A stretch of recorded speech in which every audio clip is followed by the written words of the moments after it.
Olá, queridos irmãos, estudantes da Palavra de Deus, eu sou o professor Gerson Willi e você que já tem acompanhado as nossas aulas. Hoje nós estamos chegando à aula número 8 e vamos falar sobre a teologia de mais um dos amigos de Jó. O que é que a gente vai tirar de experiência nesse livro profético que a gente tem estudado tão afinco nesses últimos dias? Eu creio que tem sido uma bênção para você e a gente vai falar hoje sobre o último ciclo dos amigos de Jó. Então fique ligado que a gente vai hoje trabalhar em um contexto onde muitos ainda estão com as suas mentes enraizadas em alguns erros doutrinários ou teológicos, digamos assim.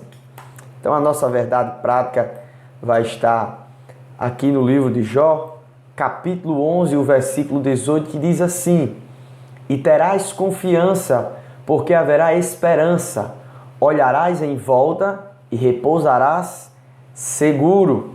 A verdade prática diz o seguinte: segundo as Escrituras, até mesmo o justo passa por tribulação. Então, não é só os ímpios que passam por problemas, os justos também têm aí sua medida de tribulação. A leitura bíblica em classe diz o seguinte, em Jó capítulo 11, versículo 1 ao 10. Então respondeu Zofar, o Naamatita, e disse: porventura não se dará resposta a multidão de palavras, e o homem falador será justificado? As tuas mentiras se hão de calar os homens? E zombarás tu sem que ninguém te envergonhe? Pois tu disseste: a minha doutrina é pura, limpo sou aos teus olhos. Mas na verdade, provera Deus que ele falasse e abrisse os seus lábios contra ti, e te fizesse saber os segredos da sabedoria, que é múltiplice em eficácia, pelo que sabe que Deus exige de ti mesmo do que merece a tua iniquidade. Porventura alcançarás os caminhos de Deus, ou chegarás à perfeição do Todo-Poderoso? Como as alturas dos céus é a sabedoria, que poderias tu fazer? Mais profunda é do que o inferno, que poderias tu saber? Mais comprida é a sua medida do que a terra, e mais larga do que o mar. Se ele destruir e encerrar ou ajuntar, quem o impedirá? Parece uma palavra muito bonita, né? Vamos continuar aqui em Jó capítulo 1, capítulo 20, aliás, do versículo 1 ao 10, que é o segundo discurso de Zofar. Então respondeu Zofar o Naamatita e disse: visto que os meus pensamentos me fazem responder, eu me apresso. E eu ouvi a repreensão que me envergonha, mas o espírito do meu entendimento repousará por mim. Porventura não sabes tu que desde a antiguidade, desde o homem foi posto sobre a terra, o júbilo dos ímpios é breve e a alegria dos hipócritas apenas de um momento? Ainda que a sua alma suba ao céu e a sua cabeça chegue às nuvens, como o seu espírito, como o seu próprio esterco, perecerá para sempre. E os que o viam dirão: onde está? Como um sonho voa e não será achado, e será afugentado como a visão da noite. O olho que o viu jamais o verá, nem olhará para ele o seu lugar. Os seus filhos procurarão agradar os pobres, e as suas mãos restaurarão a sua fazenda. Quando a gente já lê aqui essa leitura, faz essa leitura bíblica aqui em classe, a gente já vai entender qual é a teologia de Zofar, né? Jó, você não é justo, você, com certeza, se você for justo, não passaria por tribulação, você é ímpio, por isso que isso sobreveio a você. Deus abençoou você por um momento e agora você está nessa situação. Nós temos 3 objetivos. O primeiro deles é destacar o entendimento de Zofar, que o sofrimento de Jó fazia parte de um sábio julgamento divino. Para ele, Deus estava dando uma sentença a Jó. Depois nós devemos explicar que a conversão defendida por Zofar era de natureza legalista. E no terceiro ponto, esclarecer que a teologia de Zofar limita a sabedoria de Deus na sua capacidade de julgar. O justo não passa por tribulação. Essa é a nossa introdução. Aqui uma pergunta, né? O justo não passa por tribulação? E aí, o que aconselha a revista é você perguntar aos seus alunos, ou você que é aluno aí, se perguntar: e aí, é verdade que o justo não passa por tribulação? Zofar inicia seu discurso de forma muito dura e insensível, irmãos. Ele é o homem, o amigo de Jó mais severo que tem nas palavras contra o patriarca. Ele se sente como um defensor da sabedoria de Deus e é o mais duro, né, a discursar contra, como eu acabei de falar, apenas repetindo o que estou lendo aqui, contra o patriarca. Ele é duro, incisivo, ele é acusador. Ele vai dizer que Jó é ímpio, por isso que passa por essas calamidades. Aí ele ainda vai dizer, se você passou por alguma coisa boa, é porque Deus estava lhe enganando, digamos assim, para depois lhe dar a recompensa que é cabível a você. E a gente vê aqui 2 versículos, né? Jó capítulo 11, versículo 3 e o versículo 6. Vamos ver o que é que diz o versículo 3 aqui desse capítulo 11. Capítulo 11, versículo 3 e 6. As tuas mentiras se hão de calar aos homens? E zombarás tu sem que ninguém te envergonhe? Olha aqui o que é que ele diz de Jó, né? Versículo 6. E te fizeste saber os segredos da sabedoria, que é múltiplice em eficácia, pelo que sabe que Deus exige de ti menos do que merece a tua iniquidade. Então ele fala 2 coisas aqui. A primeira, ele acusa Jó de mentira, né?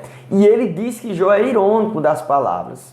Ele diz que as mentiras de Jó não poderão deixar os homens calados. Essa é a tentativa, Jó, que você está fazendo aqui de ser um homem sábio, né? Você está mentindo diante de Deus. E você está sendo irônico com as palavras. Você não está sendo uma pessoa sincera. Olha a pressão que Jó estava sofrendo desses amigos. E a gente vai ver que é só luta, meu irmão, na vida de Jó. Provação muito severa. E ainda tem esses amigos dele aqui não acreditando na sinceridade de Jó. Como é ruim quando você está tentando falar para alguém, mostrar seus sentimentos para aquela pessoa e a pessoa diz assim, eu não confio no que você está dizendo, mas você está sendo irônico, você está sendo cínico no que você está falando. Nesse versículo 6 aqui, Zofar diz que Jó recebeu menos do que merecia diante de Deus. Isso aí que você está passando, agradeça a Deus, que o que você está passando aí não é nem realmente o peso verdadeiro daquilo que Deus poderia fazer com você, Jó. Você merecia ainda muito mais. Se você observar, se você for perguntar a Deus, se você olhar realmente, né, o caráter de Deus, como assim Zofar pensava, você sofreria muito mais, Jó. Você está sofrendo aí um pouquinho. E ele era um pecador e merecia o pior. Então, tudo que você vai falar nessa aula, tudo que você vai ver nessa aula, se você for professor, se você for aluno, você vai entender aqui que a teologia de Zofar primeiro, ele se coloca como um verdadeiro representante de Deus. A gente vai ver isso no próximo slide. Mas o que a gente tem que entrar aqui nessa aula é entendendo que esse homem não acreditava em Jó e ele achava que as palavras duras mudariam a vida de Jó e mudariam o pensamento de Jó. Então, nosso primeiro ponto aqui, Deus se mostra sábio quando ele aflige o pecador. Esses tópicos aqui são os pensamentos desse amigo de Jó. Então, o que é que ele vai dizer aqui? Que Deus ele é sábio porque ele afligiu Jó. Você é um pecador, então ele afligiu, ele sabe por que fez isso, né? Deus é grande e sábio. Como as alturas, vamos ver aqui o que é que diz Zofar, versículo 8 e 10 desse capítulo 11. Como as alturas do céu é a sua sabedoria, que poderás tu fazer? O que você vai poder fazer, Jó? Isso aí é Deus que fez porque você está em pecado. Mais profunda é ela do que o inferno, que poderás tu saber, mais comprida é a sua medida do que a terra e a mais larga do que o mar. Se ele destruir, encerrar ou ajuntar, quem impedirá? O que é que Zofar está querendo dizer aqui? Jó, Deus é sábio, você é um ímpio pecador, você está tentando se justificar, mas isso não vai colar. Por quê? Porque a gente sabe, com certeza, todo mundo aqui sabe que você deve ser um ímpio escondido com essa capa aí de pessoas. Porque Deus, e agora é o próximo ponto, depois do primeiro, né? Então vamos lá. Zofar não entendia a sabedoria de Deus, pois como Deus é justo, nunca deixaria um homem bom sofrer. Se Jó tenta se defender, ele é irracional como um animal. Então, o que está tentando colocar aqui na mente de Jó? Mostra quem é você de verdade. Você, com certeza, é ímpio e está nessa situação. Quantas pessoas não têm esse tipo de discurso, né, irmãos? Achar que porque alguém está passando por uma tribulação, a pessoa é boa, e você começa a dizer, a pessoa tem aparência de boa, mas com certeza Deus não deixaria essa pessoa desse jeito se ela não tivesse alguma coisa, algum pecado que tem que pagar, né? E aí, ele vai chamar Jó aqui de um animal, né? Vai chamar Jó de jumento, vai dizer que ele é uma pessoa bruta, sem entendimento. Você está falando aí é irracionalidade. Ninguém aqui, Jó, aceita esse discurso não, tá certo? Você tem que aceitar a sabedoria de Deus, saber que Ele é superior a todas as coisas e entender que Deus é mais sábio do que você.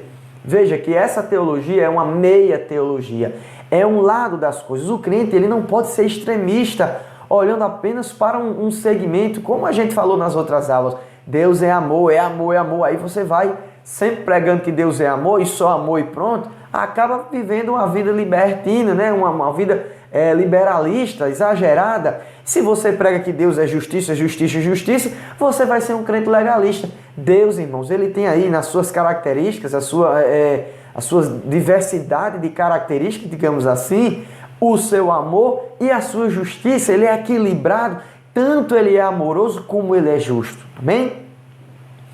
Então, o que é que Zofar, né? O que é que Zofar vai dizer? Deus não é indiferente à ação do ímpio. Você está achando que Deus não percebeu não que você fez não, Jó? Você está achando que ele ia dormir e ficar ali o tempo todo tranquilo enquanto você pecava? Com certeza Deus não é indiferente, não. Ele bateu sobre você porque você merecia. Então Zofar diz que Deus não é indiferente aos ímpios. E se Jó entrasse em um debate com Deus, com certeza ele seria iluminado de que estava recebendo a justa punição dos seus pecados. Ele cria que Jó se declarava inculpável. Então, para ele, né, a sabedoria de Deus aqui, ó, coloquei o sistema solar, né, para fazer essa representação. Olha, Deus é muito grande, ele criou todas as coisas, colocou tudo no lugar. Você está querendo contestar com Deus, Jó? Como assim? Não estou entendendo. Sua sabedoria não é nada. Aceite primeiramente que você é um ímpio, cometeu uma coisa errada, e aí veja que você está se achando inculpável. A gente vai ver em outras passagens que Jó não se declara inculpável, né, sem pecado algum. Mas ele não entende porque essa situação que ele estava vivendo não era uma coisa que ele merecia. E quantos de nós não nos perguntamos, irmão, sobre isso? Senhor, por quê? Eu tenho te servido, eu tenho trabalhado na tua obra, eu tenho feito o que manda os teus conceitos, preceitos, e aí sobrevém essa adversidade. É uma pergunta com qualquer uma pessoa, qualquer um ser humano poderia fazer. Então, continuamos aqui no nosso subtópico 3, falando ainda sobre que Deus se mostra sábio quando aflige o pecador. E aí, o nosso ponto aqui é tolos se passando por sábios. Jó vai dar a resposta para eles, dizendo assim, quer dizer que você é muito sábio, né?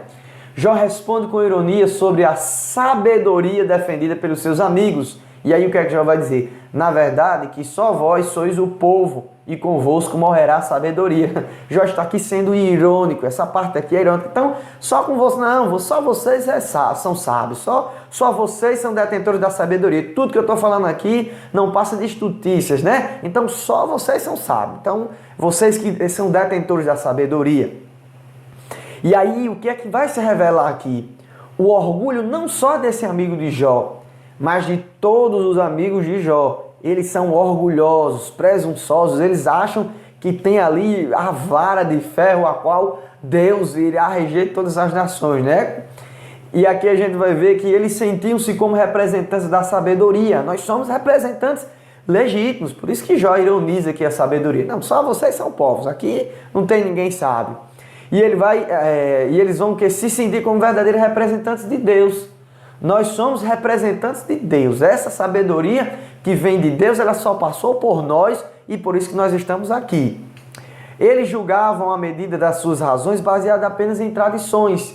Eram baseados em tradições e achavam que aquilo era o suprassumo da sabedoria divina.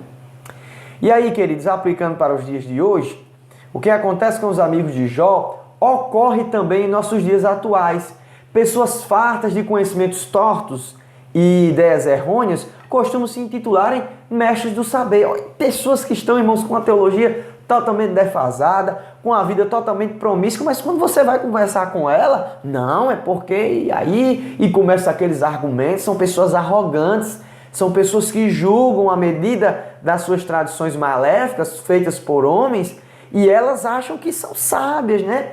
E aí, queridos, nós temos que analisar as nossas opiniões, se nossas opiniões advêm de verdadeira sabedoria, para não sermos tolos com pompas de sábio, né? E existem muitas pessoas assim dentro da igreja. E aí a gente está pregando, falando aqui para pessoas crentes, existem pessoas que são sábias aos seus próprios olhos.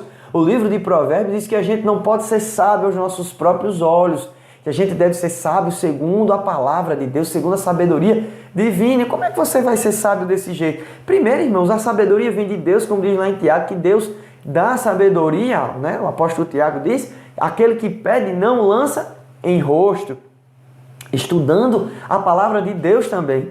E aí muitos hoje, né, se acham sábios, detentores, e você vai olhar, na verdade são tolos com pompas de sábio, né, com marcas que parecem ser pessoas sábias. Ah, porque eu me formei em tal local. E, ele tem um conteúdo, mas esse conteúdo é todo distorcido, né? É um conteúdo totalmente depravado, caído, mudado da coisa original.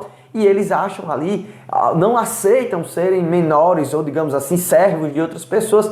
Eles querem ser maiores, eles querem ser melhores, eles querem dizer que são representantes. Fulano falou, não tem nada a ver. Agora, se eu falar, não, Deus me falou, porque eu sou o detentor da sabedoria. Vamos ver o que é que Jó diz aqui.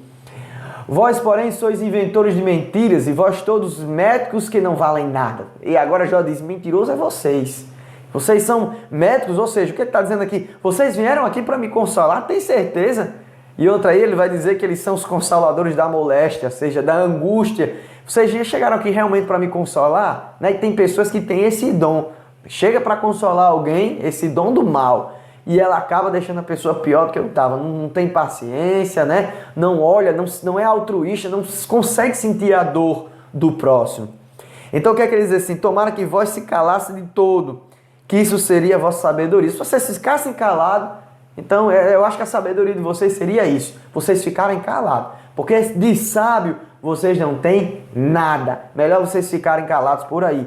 E aí a Bíblia nos diz em Provérbios, eu não coloquei aqui a referência, mas você pode procurar e ilustrar aí na sua aula, é que o tolo calado, ele se passa por sábio no meio dos sábios, né? Irmãos, se você é uma pessoa que não tem muita sabedoria, você está vendo aí, está começando agora, né, a sua vida cristã, você é uma pessoa que fala demais, já pecou muito por causa disso, fique calado, irmão. Peça a Deus para controlar a sua língua, a sua boca, porque às vezes a gente acaba marcando pessoas, ferindo pessoas por causa das nossas falas, da nossa fala, dos nossos argumentos.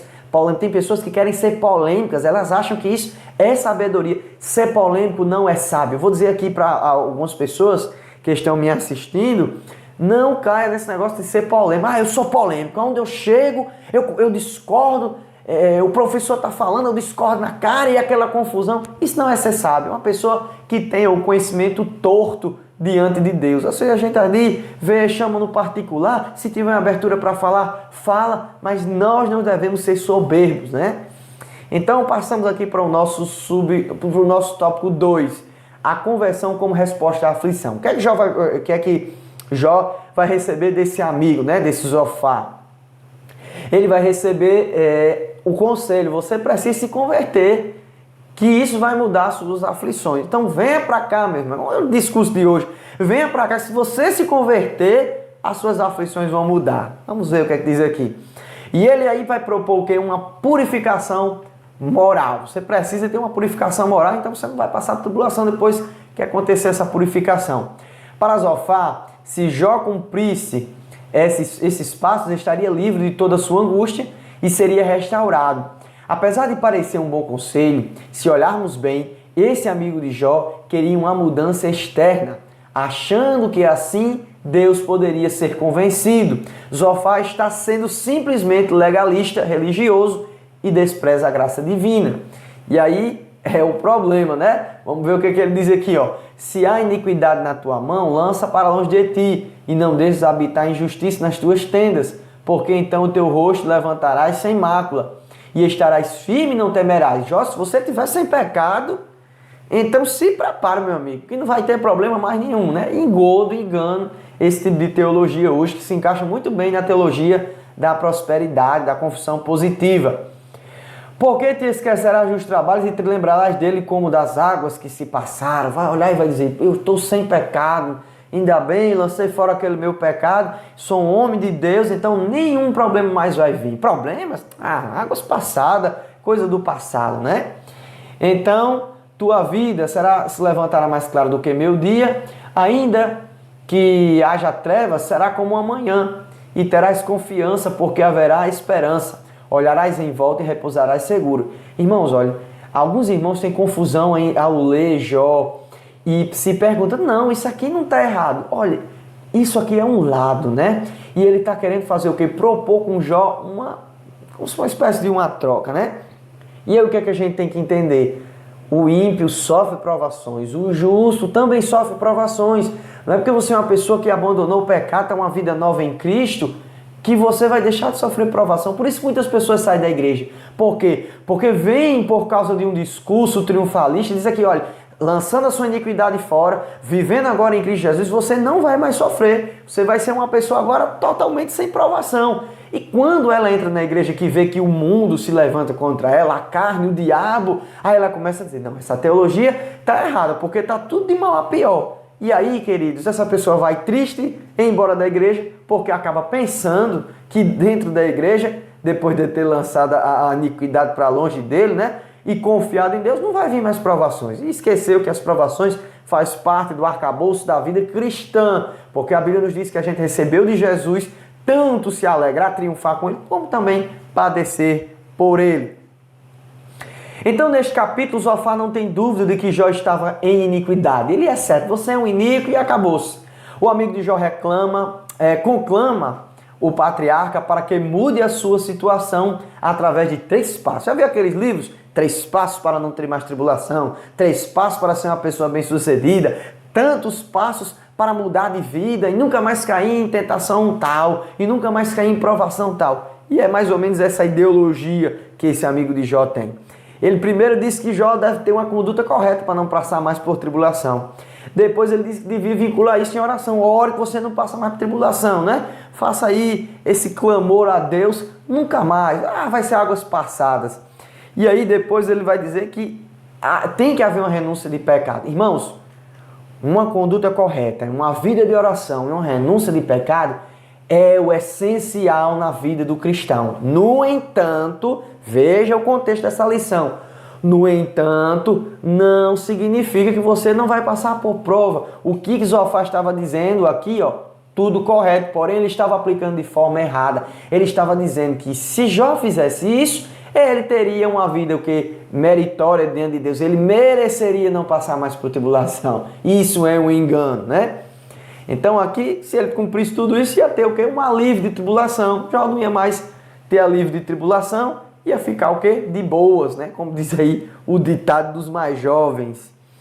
E aí, queridos, o legalismo, né? Jó se depara com esse legalismo religioso de Zofar. Você tem que cumprir essas regras aqui para que você não passe por tribulação. E o que é legalismo? A atitude que consiste em considerar apenas as exigências do direito positivo, sem levar em conta o direito natural. Ou seja, ele só leva em conta a questão da lei, mas não leva a questão do bom senso, não olha do lado amor de Deus. Digamos assim, quando se passa para a religião, olha simplesmente o caráter da justiça e não o caráter da misericórdia. Muitas pessoas pregam a palavra de Deus lembrando só da justiça, mas esquecem também do amor.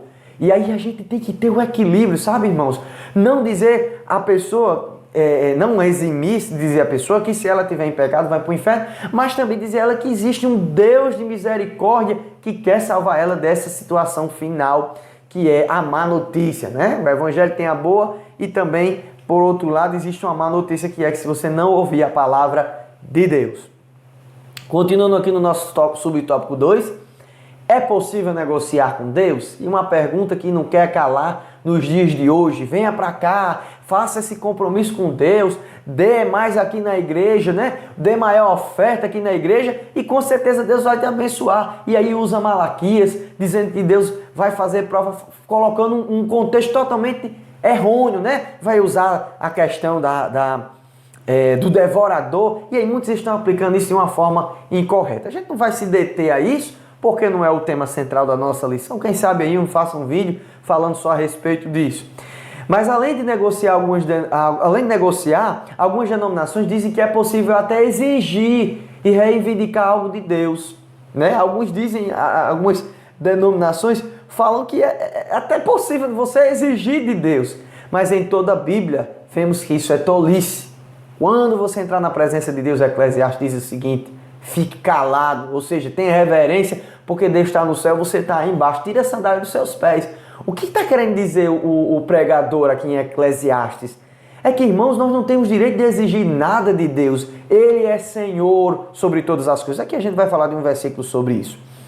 Estudiosos destacam que Zofar tenta induzir Jó a negociar com Deus a fim de se ver livre das suas dificuldades. Era exatamente isso que Satanás desejava que Jó fizesse. Lembra o diálogo de Jó, né, no capítulo 1, versículo 9. O diabo acusou Jó de ter uma fé interesseira, com base na promessa de prosperidade em troca da sua obediência. Se Jó tivesse seguido o conselho de Zofar, teria feito exatamente o que inimigo queria. Então, se Jó, irmãos, tivesse feito o que Zofar queria, e aí a gente vai ver mais uma seta sendo usada através da boca de Zofar, um dos amigos de Jó, o diabo ia dizer, olha, tá vendo, era fé interesseira, agora ele está dizendo ao Senhor que vai fazer uma oração, vai ser um homem mais sábio e mais justo ainda, para que o Senhor retribua ele com bênçãos de Deus, com as suas bênçãos. E aí, queridos irmãos, nós não conseguimos negociar com Deus, nós não temos condições de exigir. Tudo que nós fazemos de forma correta, coerente, que a gente tenta, né? O esforço que a gente faz, irmãos, é o mínimo que a gente deve fazer, ainda está fazendo muito pouco. E aí a gente vê aqui em Jó capítulo 41, versículo 11, que a gente vai estudar isso logo à frente, mas eu resolvi colocar aqui esse versículo, que diz o seguinte: quem primeiro me deu, diz Deus, né? Para que eu haja de retribuir-lhe, pois o que está debaixo de todos os céus é meu. Então, Deus pergunta, quem é que tem condições de me exigir de alguma coisa, de me cobrar? Alguém tem condições de alugar alguma coisa e ficar cobrando para mim, se eu sou o dono de todas as coisas? Então, irmãos, se você tem uma oração, meu querido, diferente, né? Se você tem orado a Deus exigindo, está aqui na tua palavra, o Senhor tem que cumprir porque está escrito. Eu já vi irmãos orando assim. Faça uma oração diferente, uma humildade diante de Deus. Lembre-se de Jesus quando foi ressuscitar Lázaro, a oração humilde que Jesus faz perante o Pai, né? E aí, você não tem direito de exigir, mas você é filho. Você tem a permissão de pedir a Deus, de chegar diante do seu Pai que pode todas as coisas e dizer, Senhor, eu sei que não tenho condições de chegar na tua presença por mim mesmo, mas sendo justificado pelo teu Filho, eu tenho condições e ousadia de entrar na tua presença e te pedir humildemente. A Bíblia não diz, exija de Deus se tu é filho de Deus. A Bíblia diz, pedi a Deus e Ele vos dará segundo a medida daquele que lhe apraz. Então, no nosso último ponto aqui desse tópico 2, diz assim, a angústia de Jó. Jó vai ficar bastante angustiado diante das acusações de seus amigos. Jó demonstra toda a sua fragilidade humana e começa nos próximos capítulos 12 e 13, a questionar sua vida diante de Deus, que ainda permanece em silêncio. O justo sofre. Então ele começa a questionar, Senhor, por que isso? Deus está em silêncio até agora, o pessoal me zombando aqui, falando de mim o tempo todo, já essa situação toda, e meus amigos que vêm me consolar, ainda dá essa pressão aqui contra mim, e o justo realmente sofre, irmão. Se Jó tivesse seguido o conselho de Zofar, teria assumido ser um ímpio, um mentiroso com um pecado grave diante de Deus. Porém, Jó permanece firme, mas entra em um dilema no capítulo 14, afirmando que sua esperança está se indo e faz algumas indagações e comparações. Então, Jó começa a fazer algumas indagações e comparações. E aí, irmãos, esse versículo que a gente vai tratar aqui, essa passagem, é uma passagem que as pessoas fazem hinos, né, pregações, mas às vezes não entendem o contexto. E aí o que é que ele diz aqui no capítulo 14, versículos 7 ao 10? Porque há esperança para a árvore, que se for cortada ainda se renovará, e não cessarão seus renovos. Se envelhecer na terra a sua raiz e morrer o seu tronco no pó, ao cheiro das águas brotará, e dará ramos como planta. Mas o morto, o homem, é consumido, sim, rendendo o homem o espírito, não onde está. O que Jó está querendo dizer com isso, irmão? Ele está dizendo, então eu serei como essa árvore? Não. O que Jó está dizendo aqui é o seguinte, ele está dizendo que nós, os seres humanos, somos tão finitos, né? Somos tão curtos de vida, somos tão frágeis, que se a gente morrer, acabou. Uma árvore não. Uma árvore, se cortarem um tronco da árvore e ela tiver ali até o cheiro, que eu acredito que seja até uma hipérbole, né? Ao cheiro das águas, essa árvore começa a brotar renovo e consegue voltar. Mas na minha situação, eu não estou com esperança. Eu olho e vejo uma árvore cortada e vejo que as árvores, nesse sentido da tribulação, é melhor do que nós, seres humanos, né? É melhor do que eu, porque elas podem ser renovadas ao cheiro das águas. Mas no meu caso, se eu morrer, vou render o meu espírito e acabou. Minha carne, né? Meus ossos irão para o pó e eu não terei mais esperança. Esse é o contexto dessa passagem aqui. Pode fazer uma aplicação diferente? Sim, fazendo uma aplicação em que Deus, né, possa considerar o homem como uma árvore, ele possa restaurar, tudo bem. Mas não pregar aqui no Evangelho, olha, no livro de Jó, dizendo que aqui é Jó tendo esperança e que vai brotar. Não, ele está aqui numa situação difícil. Então ele vai fazer algumas comparações, né? Ele vai dizer que uma flor cortada, Jó vai se sentir uma flor cortada que murchou. Ele vai dizer que é uma sombra que desaparece. O homem é uma sombra que desaparece, estava ali, agora não está mais, eu vivia bem e não estou mais. Um trabalhador que é dispensado, chega ali para trabalhar e daqui a pouco ele é dispensado dos seus serviços. E aí ele começa a fazer alguns questionamentos. Qual é o sentido da vida? Por que viver? Se a pessoa vem para viver, para sofrer desse jeito, por que eu estou vivo hoje? Alguns questionamentos, irmãos, que na hora da angústia a gente faz, né? E aí ele pergunta, será que haveria esperança para a minha situação? Olha aqui o contexto empregado de uma forma diferente, né? Talvez alguém pense que Jó está falando, então como árvore eu me levantarei. Mas Jó está aqui dizendo, não, a árvore morreu e se levanta, né? Brota alguma coisa, mas será que para mim existe esperança? E aqui ele diz, morrendo o homem porventura tornará a viver? De maneira nenhuma. Jó está aqui já entendendo que não haveria esperança. Ele sabia, para ele naquele momento, o fim de tudo era a morte, né? Então, veja aqui as comparações e os questionamentos. Chegamos aqui ao nosso último tópico 3, chegando ao final da nossa aula. Deus julga e castiga os pecadores. O castigo dos maus. No capítulo 20 do livro de Jó, Zofar faz seu discurso e deixa uma metáfora para ilustrar sua ideia sobre o ímpio e sua recompensa. Na verdade, esse discurso segue a mesma linha de raciocínio dos seus outros colegas que conclui, Jó sofre porque é ímpio. Então, o que é que ele vai dizer? Vai fazer uma metáfora, a metáfora do prato envenenado, né? Vamos ver o que é que Zofar vai dizer. Para Zofar, o ímpio prospera por um pouco tempo.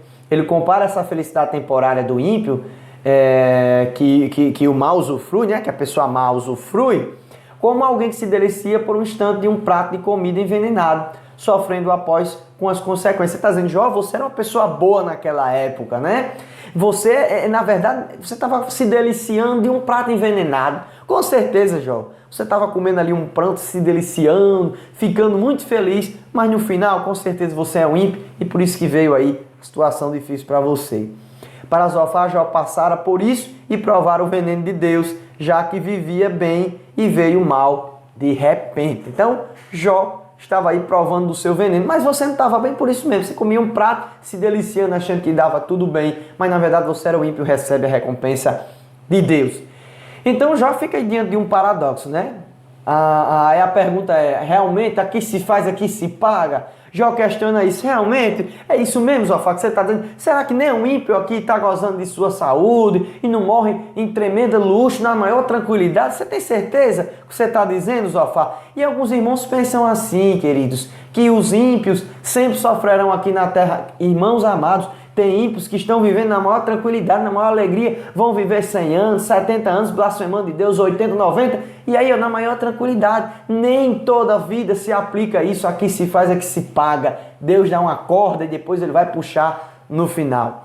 Jó questiona a fala de Zofar em relação aos ímpios, e aqui vemos 2 versículos. O primeiro, como é, pois que vivem os perversos, envelhecem, ainda tornam mais poderosos. Então, se essa tua teologia, Zofar, é verdadeira, como é que eu vejo vários ímpios aí vivendo bem e aí a sua maneira, né? E aí muitos irmãos se cansam de fazer o bem porque vê a prosperidade do ímpio e acha que Deus não vai recompensar o ímpio. Ele acha que Deus é temporal, né? Que tem que fazer tudo nesse tempo, nessa hora em vida. Irmãos, nós somos criados para ser eternos, no sentido de depois nós temos consciências eternas, né? Depois da morte ainda vamos ter a vida eterna por lá. eternidade. E aí a morte eterna ou a vida eterna, Deus recompensa muitas pessoas na morte eterna.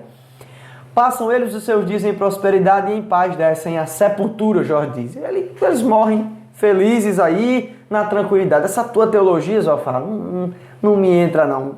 Entrando um paradoxo aqui, né? E aí a gente chega ao nosso tópico 3, que é o final, e a verdade vem à tona, né? Em Mateus capítulo 5, versículo 45, diz o seguinte: porque faz que o seu sol se levante sobre maus e bons e a chuva desça sobre justos e injustos. Deus faz com que se levante o sol para os bons e para os maus. Muitas vezes os ímpios prosperam, vivem a sua vida boa. E aí, irmãos, é a lei, a graça geral de Deus para as pessoas, né? E a lei de retribuição não está no controle do ser humano. Deus sabe a hora certa de intervir e dar a cada um a recompensa pelas obras. Queridos, chegando aqui ao final da nossa aula, o que nós entendemos é isso. O ser humano não pode dizer a Deus o que ele deve fazer e ninguém deve se considerar o representante geral da sabedoria de Deus. Essa foi a nossa aula de hoje. Jó foi pressionado para que revelasse a sua iniquidade que ele não tinha, no sentido de uma iniquidade grave, né? Para ele estar passando por aquele pecado. E ele ficou aqui sendo pressionado, dizendo, só os ímpios sofrem, e você com certeza aí sofreu por causa disso. Meus irmãos, baixa essa lição aqui que nós fizemos, aqui os nossos slides, na nossa descrição. Curta aqui se você gostou, né? Clique aí no gostei. E nós estaremos aqui toda semana, uma semana antes, postando essas lições para que você se prepare, você que é professor na escola dominical e você que é aluno também venha se preparar, né? Que não deu tempo de estudar a revista, está numa correria, se preparar para a lição. Deus abençoe a cada um de vocês e até a próxima aula. Amém.